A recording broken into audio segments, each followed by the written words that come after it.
Hey parents, so glad you're here today.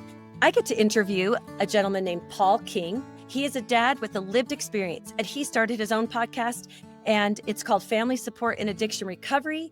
He also coaches parents, as a matter of fact, and it was a delight to meet him. Today's episode, we talk about anticipatory grief and relapse, which I know everybody has experienced. So enjoy this episode. We're here with you. Thanks for listening. Hey, Paul, we're so glad to have you here today. How are you? I'm great, Beth. Great to be on your podcast. Yeah, I'm so glad to have you. Okay, so we have some shared experiences, and I would love the parents here to kind of get to know you a little bit. If you'd like to share a little bit about your daughter, and we do want to concentrate kind of on, I guess, really managing expectations and just the loss of hmm what never happened. And I think sometimes as parents, we don't even know that we have these expectations necessarily. So where would you like to start?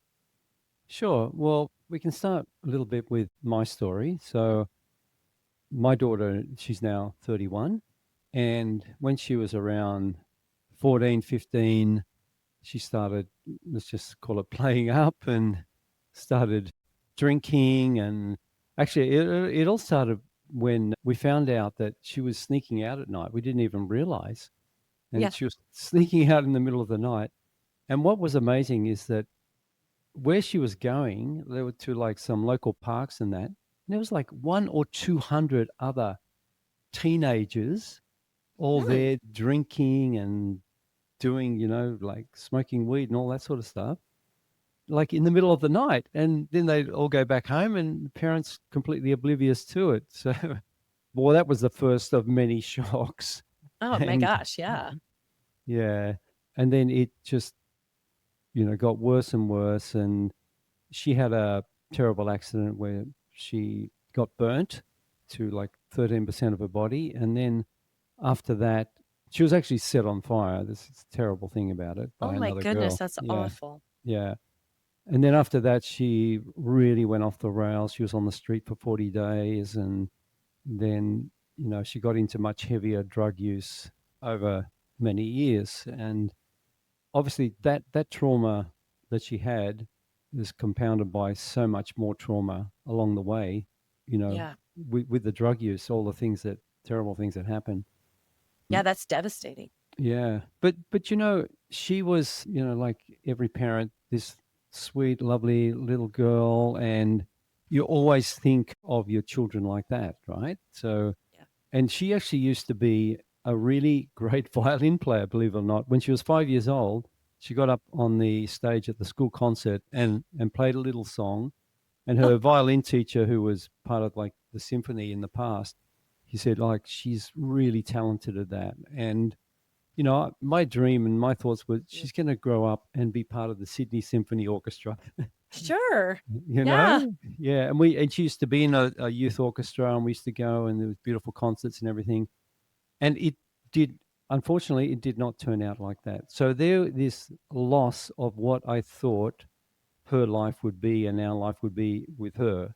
And Yeah. I guess that's what we're talking about today. No, and it's something that Yeah. I've come to dealt with really well over a long time, because parents with children with substance use disorder go through a lot of different stages. So I'm in the very last stage, which is the coping stage. But Mhm. yeah, it is a great loss, a loss of what you expected them to be, and the sadness you feel for them that they didn't go. Like, there's so many stories. It could be a great sports player and or very intelligent and got a great job and then just blew everything. And there's so many stories out there, I think the parents will probably relate to. Yeah. And I guess, how do you handle that? And Yeah. Yeah. And yeah. how aware were you at the time that you kind of had this dream for her? You mean where was I emotionally? Yeah, I'm just curious if you had an awareness of that, like the dream to be a violinist or to be a part of the Sydney Orchestra or something. Were you aware of that or not really until it kind of crumpled? No, I was aware of it, but I'm also a parent that lets their children. I have 4 children. Lets their children go on their own path. I don't believe in forcing them into anything. It's just that she was really good at that. And I Yeah, thought, so you felt open about it, but kind of yeah, hopeful. yeah, open but hopeful. Yeah, absolutely. Yeah, that's fair. Yeah, it's interesting. I really relate to this in feeling that as parents, maybe we can see, and I really don't use, I hate to use this word, but potential. We see potential in our children. Yeah. And the only reason I don't use it is because I think it's ill aligned. That Mm, it's not actually my job to see their yeah. potential. It's actually my job to see my potential, which I don't think very many parents would even understand, I guess. Or I wonder how that sits with you. Yeah, I absolutely agree with that 100%. So they were like my hopes, but I'd never projected that onto her.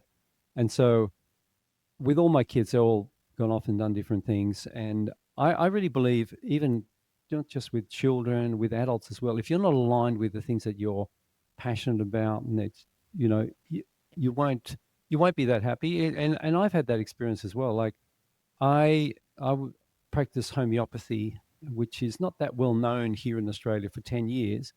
And I struggled with 4 kids and was driving taxis, 5 nights a week and 2 days in the clinic, and ended up then studying IT just because somebody said, "Oh, that's really thriving." That was in the 90s, right? I didn't even know what it stood for. I thought, "Oh, what does that IT stand for?" Anyway, so long story short, I did a diploma in IT, and the head teacher said, "I think you make a good teacher, Paul." So I went on and became a teacher, but teaching IT, which is something that I personally find really boring. And so I spent years and years on that, just to pay the mortgage and pay all the bills and all of that. But I felt pretty miserable. And it wasn't until I got out of that. I'm actually now almost completed my counseling course, and I That's right. work for the here in Australia Family Drug Support on the support line. And I'm totally passionate about that. I'm loving that. So, you know, if you don't get into something that you're really aligned with, you're not really going to be happy, and you're not going to be that good at it either. I was a Right? terrible IT teacher. Don't send your kids to me. Well, it's too late now. I'm out of Yeah. it. Yeah. Well, it's so interesting. So you're saying that you actually have this cognitive belief like, no, people need to choose their own path and Yeah, people get to decide what their own potential is. And it should come from the heart. yeah, And yet still, right, still the loss of what you even somewhat thought your daughter's life would head in, like, yeah, right, the path that it would head in was still so different than what you thought, right, absolutely. Yeah, in any possible, dream or imagination. yeah, yeah. And that's the hardest thing to accept that, and particularly like if you have a child that's using substances or alcohol, and then it goes quite deep and pretty far, let's just say, because often it just doesn't finish just like that. It can be a long Right. journey, as it's been 17 years for me. It's something you can come to terms with eventually, and the sooner you do, the better you are, and the better it is for them. Because one thing that when parents going through children with substance use disorder or a partner with substance use disorder, it's a really terrible journey. Like, it's the worst journey I've ever been on in my life. Mhm. And you're living with what's called anticipatory grief as well, because every day they could be overdosing, anything could happen to them. So it's like having somebody, you know, feeling like they're going to die every day, and there's a lot of fear. There's a lot of shame and stigma around it from both sides, from parents or society. Like, can't talk about that. It's like mental health was years ago, and from the actual substance user as well. There's a lot of shame and grief. And Yeah. when it comes to substance use, you need to separate the behavior that's caused by that to the person. So you need to love and Yes. support the person, but put boundaries around the behavior. Because the one thing that those that have recovered have said is the most important thing is the support and love from their family. That's why I totally do not believe in rock bottom and all Yeah. of that. What's rock bottom? Is it death? It would Oh, be in my daughter's case. I So so agree. yeah, I yeah, think that term it's is terrible. just so unhelpful, ineffective. Yeah, yeah, and Yeah. there's nothing to back it up either. And harm minimization, I believe, is the way to go, and that's what I talk about on my podcast. Harm Yeah. minimization. with my co-host Wendy, and we have a lot of stories, and we don't ever give any advice either, because what we believe is every family is the expert in their own family. So you Yeah. can tell them different strategies and things, but they have to choose what they believe is best for their family. That's why when I see some of those Facebook groups and that, where they're saying, "Oh yeah, just kick him out," and this and that, and I think, no, you do what you feel is best. Like Right. if it's violent and you just can't handle it anymore, whatever, yeah, that might be the only thing you can do. But you're the expert in your own family, and I really dislike when people are telling everybody else what to do. I think it's dangerous, Yeah. Well, personally. there's Yeah, definitely an action in one family. It could be detrimental and helpful to another family. So it exactly. varies greatly. I could Yeah. not agree more. What I find so fascinating, Paul, is so we met a week or two ago, and we are half a world Yeah. around from each other, but we share some experiences with our separate kiddos, and that we have come to understand some really fundamental, I guess, truths of how you really can support someone that might have, substance abuse disorder, and Yeah. how boundaries take a significant role in that. And so does understanding that the person is different than the behaviors that they're doing, which you just That's mentioned. So right. Yeah. I just love that. I think it's worth repeating. And sometimes it can be very hard to separate those two. Um, Absolutely. right. And figuring Mm. out how, and people get very confused on love. What does love even mean? Does love mean I do this or do that or rescue them or save, or Yeah. does love Yeah. mean boundaries, right? And what does that Yep. even look like? It's all so nuanced. Can you, and I can't wait to talk more about your podcast as well that you mentioned, which I would Sure. love to highlight as well here in a little bit. Yeah. Help us take us through a little bit of your journey from that loss of what was expected, Yeah. and then to the kind of maintenance or coping phase. Will you take Sure. us there? Sure. Yeah, and it is something, just like the substance users go through different stages, so do the families as well. And so the first one is denial and shock. Okay, so Mhm. some families are like, they're in denial. No, no, they're not doing anything. Nothing's happening, because if they do realize, or admit to themselves something's happening, then it's shocking for them.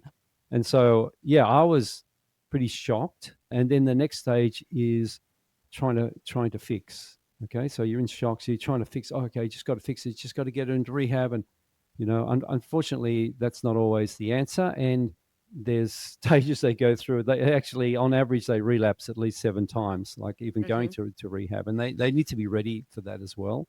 And so, yeah, I was just running around trying to fix and trying to save and fix everything, and then you try and control everything. No, you have to do this, and I made all the mistakes. That's why I'm an expert in my podcast, because Exactly. I'm Me the too. father that did everything wrong, Yep. lived it all. So then you're trying to save, you're trying to fix, and then it just gets to the chaos stage, where it's complete chaos. You're completely burned out, and I'm so many parents, they become completely burned out, because Yeah. it's such a terrible journey. And then you It's usually exhausting sometimes, to control someone that isn't you. It's yeah, because exhausting. because the unfortunately, you can't really control anybody. You Right. can influence somebody, usually with your own behavior, and that's where you get to self care, when you start understanding. So when I was in a rehab, and a counselor was giving a talk to some parents, and she said, the best thing you can do for your child is to look after yourself. I thought, Yeah. that's crazy. No way. I need to save her. I need to save her. And eventually I realized that was the case. And it Absolutely. sounds like, as a parent, you think, no, no, you just have to do everything you can to save them. But it's actually, when people realize that looking after themselves, or what we call self care, is actually really important, not just for you, but for them as well, for two reasons. You're Yep. in a better condition to help and support them, plus, you're a good role model for them. So Yeah. take those holidays that you have booked, go back and do the things, walk around the block, have a cup of tea, do the yoga, go and play pickleball, whatever it is that you do to keep yourself healthy and sane. Find And out about your own wounds. Go yeah, to your own yeah, therapy. yeah, absolutely. Yeah. Anything that will help, and if you know that's the key. And then eventually go through all these stages. And then when you come to the realization that you can't control them, they're on their own journey, you're on yours, you still love and support them, sometimes from a distance, sometimes not, whatever it is for you, works for you. And like with my daughter now, she was actually in rehab for 7 months, which is way the longest ever. She came out and relapsed 2 weeks later. So she's back using again. But I'm like, okay, that is, your decision. You're an adult. I love Right. you and, And help it's you so, in what we can. But, it's her journey that she's on. And I just go and do all the things that I always do. And yeah, it's called the coping stage. it's so important for everyone to have just heard what you said because it's so common and it can feel extremely discouraging because as parents, we tend to think that rehab is going to work, right? So I'm kind of quote fingers Yeah. at everybody. And it's so misaligned because rehab does help. It's part of the steps, can be part of the steps toward, you know, full sobriety if that's the goal for the Yeah. person. But many times, as you're saying, relapse often is 7 times, 15 times. I mean, Can be, yeah. Yeah, I've seen it all. absolutely. And Yeah, and so it's just so important to not lose hope and to right. like you said, I just want to echo your words of like that was her decision. She Yeah, went to yeah, rehab for 7 months, which is her decision because she's an adult, and then she relapsed and that's just how it goes. I think it's that's just so right. important to Yeah, not feel s- so hopeless yep. absolutely. And 70% of substance users, they do recover. So there is a lot of hope there. And Yeah. I think some of the takeaways are, it's possible to grieve and love at the same time. And letting go of control doesn't mean you're letting go of love. And I think Yeah. that's a really important point. Yeah, Oh, I love yeah, that. yeah. Yeah. Can you just give us a few examples of what coping looks like so that the parents can just kind of maybe see it as, a potential option for them? What does that look like? It's just maybe share maybe a day-to-day thing. Okay. So, look, the whole thing about relapse and going to rehab, the first time that people their child goes to rehab, when they come out and then they relapse, it's just devastating for two reasons. First of all, you're having a break, right? Because usually there's a lot of chaos around, what's going on, and you probably don't know much about boundaries or anything, and usually it's real chaos. And you have these hopes. So you're having this bit of peace for like maybe 3 weeks or whatever it is. And then you're really hopeful that at the beginning, like, okay, that's it. They're going to fix them and everything's going to be great. Yeah. And so when they relapse, which they nearly all do, unfortunately, but you have to understand that is part of the journey. And Yeah. usually they don't go back to as bad as they were before, usually, and they will learn something, and so yeah, it's devastating for those two reasons. But after when you're really getting education as well on the stages that they go through, so understanding that relapse is normal, Great. Yep. understanding that there's a stage called pre-contemplation where they're just using it, they don't care. Then there's contemplation where they're thinking, oh, okay, yeah, there's a couple of bad things happening, but I'm still enjoying it. And then it's only when they really make a decision that where the negatives outweigh the positives, then they'll start to do something. But even, let's say, I'll give you an example, right? Somebody that loves chocolate, right? And you say, I'm not going to eat chocolate. I'm not going to eat Right. chocolate this week. And it comes to the night and it's like, oh, I'm into the cupboard. I'm taking a piece of chocolate, right? So people talk about addiction. So just imagine, like, if you're like that with chocolate or coffee or cigarettes, just imagine what it's like with a much more addictive drug, right? It's really hard to give up. So they're often trying, but then they relapse because it's just so Exactly. hard. You got to understand that and not be hard on them because of that. Just you know, being being there for them, not supporting the behavior but the person. And even if you are able to get them to open up and talk, if you're non-judgmental with them, Yes. and no Yes. matter what they say, right, they're going to be doing stuff anyway. If they're open about it and you can talk about, so how does this sounds a bit full on, but so what does heroin do for you? Oh, look, it calms my nervous system, and it helps me to cope. I can't even get through the day without it. And okay, but what are some of the negatives? Oh, well, like it's starting to get really, tiring, just trying to get money all the time, or, I'm starting to feel worn out by it, whatever. But if you're open to Yeah. understanding that as well, that they're taking a substance for a reason, it could, Yeah. that at the beginning actually helps them, but then later on, Yep. obviously it doesn't. Being open and talking to them, or, allowing them to talk like that, then you'll earn their trust. But if you always talk to them like, you should do this and you should do that, Right. they'll just get defensive. They'll get their back up. We talk about using I statements, like I feel or we feel. Always start with that. That's the best way to communicate with them. I've sort of gone all over the place a bit with that. No, So you're okay. It yeah, just reminds me, we have a very good friend whose adult son is addicted to alcohol. yeah, And of course, he's had a number of relapses. hmm, And this dad is doing very good work, working all the things you said.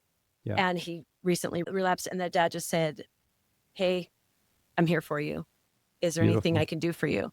Yeah, Truly, genuinely. And the son said, "Honestly, what you just said means everything to me because, yeah, Dad, I'm doing the best I can." And they yeah, just had this very intimate, you know, relating of you're not weird or dumb or weak or you're none of those things. You're just a person having an experience with an illness. yeah. And to have that dad just say like, I'm here for you, right? And just to be with them Absolutely. in their struggle. I know that's a tall ask. I know that when I say that to parents, it feels hard to come to, but Yeah, it is a yeah. beautiful place of I see you I love that separate than story. your actions. I, So, I love that story, and that is such a great example. It is hard to do, but if you start doing it, you'll get better at it, and you'll yeah, see a different reaction from your child as well. yeah, Yeah, yeah. yeah. So I wish I knew this stuff years ago because I wasn't like that. I didn't. no, I wasn't either. You have to go to rehab, and you this like yeah, I wasn't that parent, so it's taken Yeah, me so if you and 17 I can years do to it, learn. yeah, and we're just regular people. Yeah, I just feel yeah, like there's hope for you yet, parents, right? To be that absolutely. understanding and that Yeah, unconditional. It's a really yeah, an interesting place yeah. They're going that I through a lot, and you have to remain with that hope. So yeah. yeah, yeah. It's really Great. important, and that's a beautiful story. I think I love that. Yeah. Well, toward the end here, tell us a little bit about your podcast and tell my listeners like what your soapboxes, if you will, and ours are very similar. So yeah, go ahead Yeah. and take a few minutes. Well, it's pretty simple. So the podcast that I do is a podcast I wish I had all those years ago when I was on this journey at the beginning of this journey, because it would have helped me a lot to understand, what parents go through, what the substance user goes through, how to communicate, all the things that some of the things we talked about today, and a lot more, and just to have that connection as well, and listening to somebody that's been through it. So I Yeah. have the lived experience, and it's just basically I just want to help other parents not to have it as tough as I had Right. it, just because of really my ignorance. It wasn't until I got some education around it years later that things changed for me. It really helped me a lot. So I want to help parents with that. And from I think it's about the last 2 months, I'm actually co-hosting with Wendy. So Wendy also works on the support line for family drug support. She's a counselor with 20 years experience. And it's great because I used to have a radio show years ago, like a co-host thing. So I'm really enjoying it now. So I was doing solo episodes and a lot of guests, and I will be interviewing some great guests like yourself, Beth. Yeah. Yeah. Yeah. And so you'll be on my show as well, which is wonderful. That'll So be I, fun. I do have guests, solo episodes, but at the moment I'm doing co-hosting, and we just chat about different things and experiences on the helpline and our personal experiences. And so it's just, yeah, something I would have loved to have had all those years ago, just to help parents going through this really tough journey, to give them some hope and some, ideas of what they can do according to, they're the expert in their Yeah. family. So, yeah. Yeah. I'm so happy to share this space with you, another parent with a lived experience and just doing what you can to serve and help. And I've just been delighted to have met you and Thank you so much for coming on today and for sharing your experience and sharing yourself. So thank you. Thanks so much, Beth, and thanks for all you do as well. It was a great Yeah. pleasure. Awesome. All right. You take care. Bye, everybody. Bye.